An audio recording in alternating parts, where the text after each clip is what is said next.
13 News. To celebrate the start of a new era in American... President Trump's fiscal budget request for 2018 is slated to cut the Environmental Protection Agency's total budget by more than 30% and its operational budget by 35%. Researchers have discovered a new way to filter water through the use of carbon dioxide. This method's low cost and high efficiency makes it useful for developing countries and desalination plants alike. Physicists from the University of Houston have found that hydrogen, a potentially sustainable energy source, can be separated from water much more efficiently and economically than ever before. U.S. intelligence personnel have found that ISIS have begun to use chemical warfare techniques in the Middle East. Militaries are making efforts to stop this from happening. Researchers from the Institute of Physical Chemistry of the Polish Academy of Sciences have discovered that some chemical reactions can be sped up by increasing the intensity of light. Mouse stem cells have been rewired to fight inflammation. These cells can develop into cartilage cells that produce a drug that will replace arthritic cartilage and protect joints and tissues from damage. Good morning, everyone. My name is Tyrone Smith, and this is Channel 13 News, broadcasting live from Mumbai. Starting us off today is news about the Trump administration. In President Trump's 2018 fiscal budget request, the budget for the United States Environmental Protection Agency is slated to be dramatically reduced. Jim Bob is here to tell us more.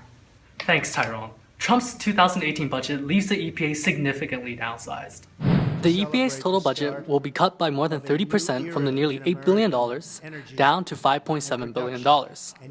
More than 20% of the agency's workforce are expected to be laid off. The EPA will discontinue more than 50 programs, the majority of which deal with environmental protection and regulation. Most importantly, grants for many programs targeting cleanup efforts, waste storage, pollution prevention, and scientific research will be zeroed out, or in other words, completely eliminated. Dr. Peter Meyer, a member of the EPA who resigned in protest of the actions of the Trump administration, had the following to say. You don't give us an assignment, which was true of the entire subcommittee on sustainable and healthy communities, that says it's going to be 4 years long or 5 years long, and then turn around and not renew our leadership after the first 3 years are up. It's clear that many EPA members are unhappy with how President Trump is handling things. Among their top concern is the loss of over $500 million in funding for programs targeting pollution detection and reduction. One such program being shut down is the federal radon program, which screens homes and offices for high levels of radon gas. Radon is believed to be linked to lung cancer and responsible for more than 21,000 deaths in the United States each year. Other efforts, such as the Great Lakes Restoration Initiative, or the GLRI, will see their funding reduced by over 90%. The GLRI aims to eliminate threats in the Great Lakes, such as contamination caused by the introduction of industrial wastes and heavy metals to the ecosystem, including lead and mercury. The budget proposal is expected to meet heavy opposition by Democrats and even some moderate Republicans due to its deep cuts. However, the Trump administration is keen on passing it to avoid another major setback. Far more than climate change is at stake here, should this proposal be enacted. Thanks, Jim. It's definitely disturbing for the presidency to be ignoring the many harmful effects of such a drastic budget slash.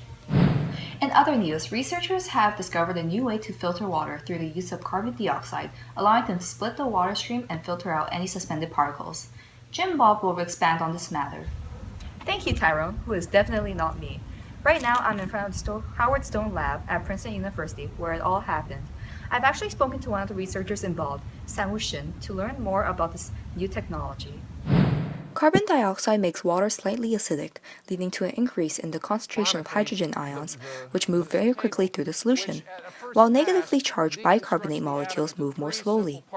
This creates a subtle electric field, effectively pulling in water molecules towards each side of the water stream, depending on their charge. Basically, the researchers were able to split the water stream and filter out any contaminating particles. This system can be potentially useful for people in developing countries, as it doesn't require any new installation or replacement of filters, while also being portable. Its efficiency stems from the fact that its only requirement is a canned source of carbon dioxide to use. According to Shin, it is definitely able to scale up to 100 liters per hour, which meets a practical household standard. This new process can be also used in desalination plants. Currently, desalination uses membranes that strain out salt molecules, but viruses and bacteria can still pass through them. The carbon dioxide system can strain them out as water passes through the membrane, reducing the need to treat the water with chemicals. Anyway, I'll be talking to one of the other researchers, Dr. Redshart, about this new process, and hopefully I can give you an update when more information is available. Thanks, Jim Bob. I'll be looking forward to it.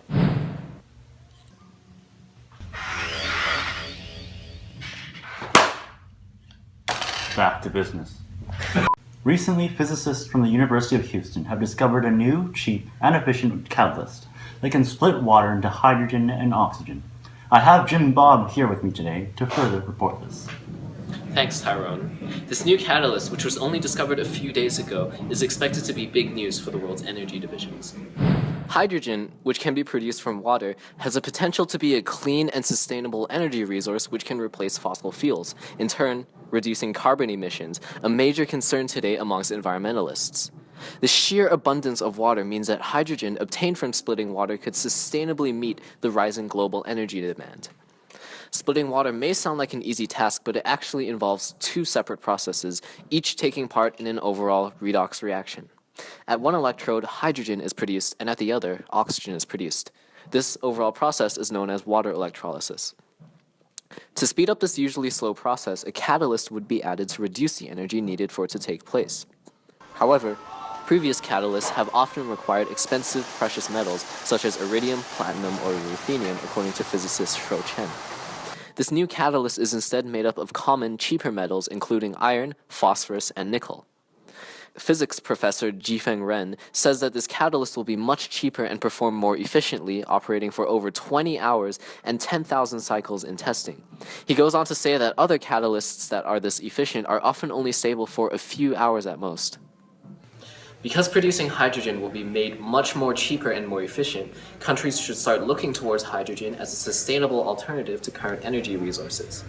Thanks, Jim Bob. Next up, we'll hear from our correspondent Ian Fleming, who is right now in Syria working amongst multinational intelligence forces and American ground troops. Good morning, Tyrone. We've just landed outside the vicinity of the Euphrates River Valley between Maidan, Syria, and the town of Qiyam. In other words, we're just across from the Iraqi border and just outside ISIS-controlled territory. Oh my, that must be very scary. Believe me, Tyrone, it is. U.S. intelligence now believes that ISIS is bringing together all of its experts on chemical weapons from Iraq and Syria into a new chemical weapons cell. The new unit is being assembled in this exact river valley, which you can see here behind me. How horrible. Tell us more about these chemical weapons. Oh yes, this morning I spoke to American intelligence personnel. He claims that there have been at least 15 chemical weapon attacks since April 14th on or around the Iraqi city of Mosul.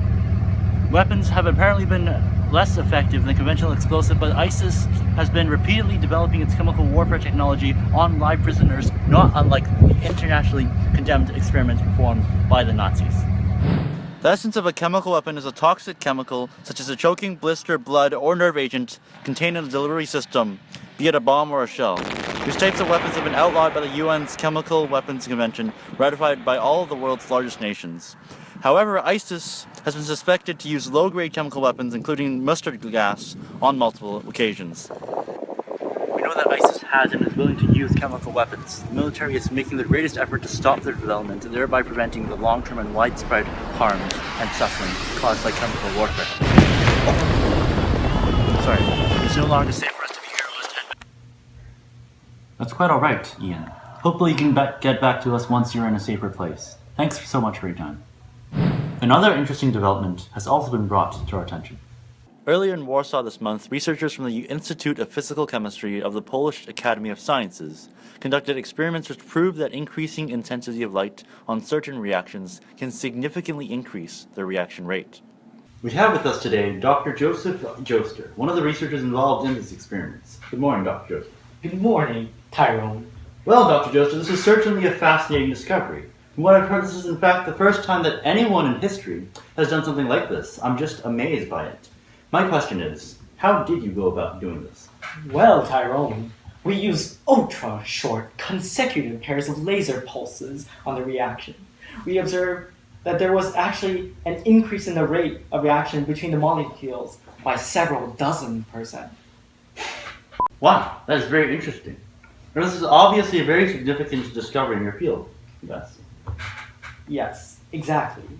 It is significant in that the experiment provided for us a fundamental knowledge about the physical process that are important in the course of light-induced reactions. How so? Well, you see, light-induced reactions work by having a photon with the appropriate energy to excite a molecule, right? Then an interaction takes place between the molecule quencher and the excited molecule. What sort of interaction?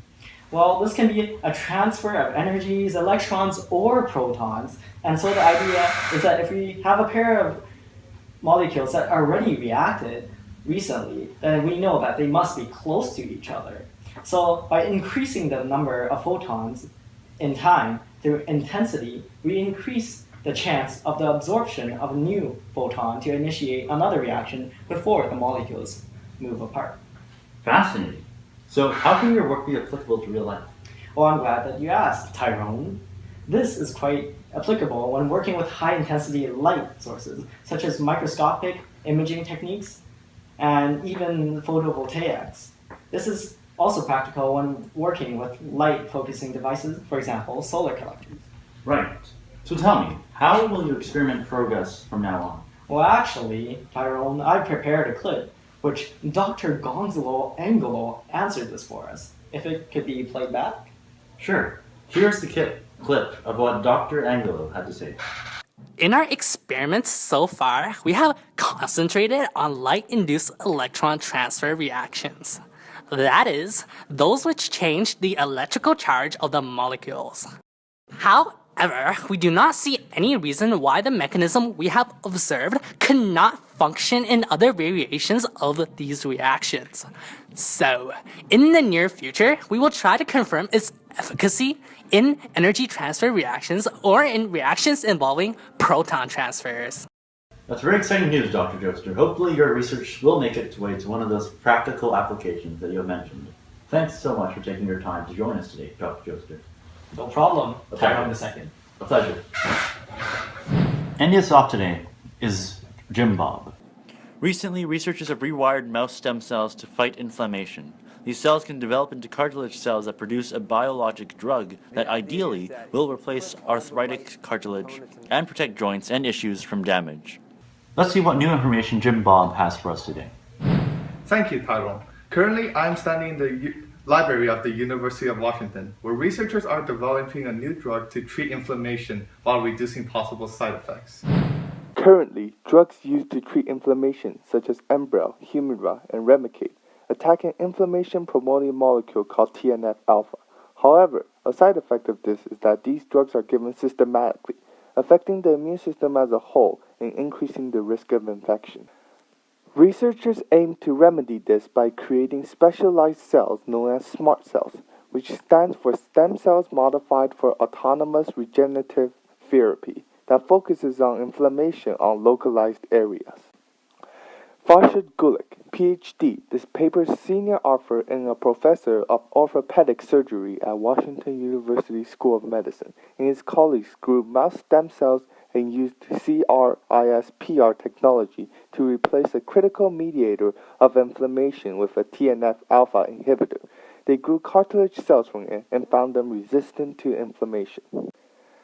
By encoding the cells with genes that light up when responding to inflammation, researchers are able to test cell responses to various inflammatory diseases. These cells are able to release TNF-alpha inhibitors, which will protect other natural cells from inflammation. The possibilities of such cells are endless. Gulick has stated that such cells are able to be extrapolated to work with diseases that is based on a feedback system, such as diabetes. By using pluripotent stem cells, researchers can make them into any cell type, and with CRISPR, they can remove or insert genes that have the potential to treat many types of disorders. This represents a new area of investigation in regenerative medicine, a truly magnificent feat. Back to you, Tyrone. Thanks, Jim Bob. That is exciting news indeed. Get out. Thank you for joining us on to this edition of Channel 13 News. And now, we're out. Bye. 5, 4, 3. Today on Chem 13 News, I did not say. I was supposed to say channel. Today on Channel 13. Drug to treat inflammation while reducing possible side effects.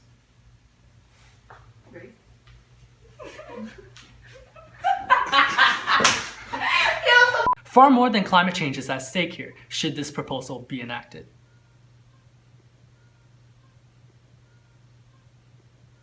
The budget for the United States Environmental Protection Agency is slated to be dramatically reduced. Jim Bob is here to tell us more.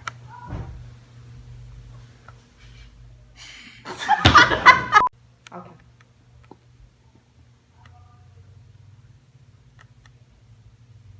Thanks, Jim Bob. A truly magnificent feat. Back to you, Tyrone.